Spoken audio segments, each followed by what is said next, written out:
चिलिका कहानी तृतीय भाग को आपनको स्वागत।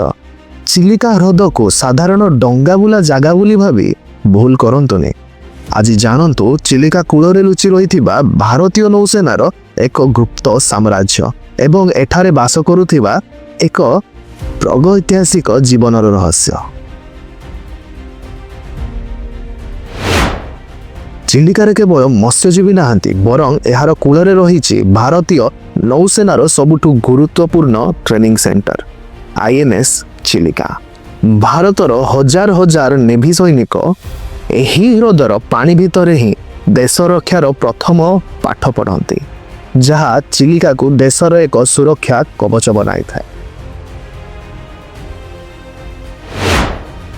चिलिका पानी रे बास करे पृथ्वीर सबुठु पुराना जीव हर्षे क्रैब बा जहाकु स्थानीय भाषा रे रामचंडी माछ कहा जाए। एमाने डायनासोर मानकठु भी पुराना 450 मिलियन वर्षरु भी पुराना। एमानक रक्तर रंग नील एवं एमानक रक्तरे एमिति एक केमिकल अछि जहा मेडिकल साइंस रे बैक्टेरिया चिन्हट पई कोटी कोटी टंकारे बिक्री हुए।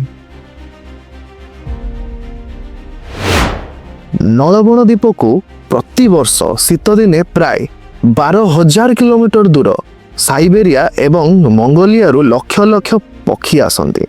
एमानकर नाविगेशन सिस्टम एते शक्तिशाली जे बिना कौनसी जीपीएस रे एमाने प्रति वर्ष ठीक चिलिकार से गोटी जगह आसी पहुंचती, जहा आधुनिक वैज्ञानिक पाई एक रहस्य। चिलिकार एही देश रक्षा और नील रक्तर जीव विषय आपण जानिथिले कि? ओडिशार एही गर्व पाई कमेंट रे जणांतु आउ एबे ही फॉलो करंतु। जय जगन्नाथ।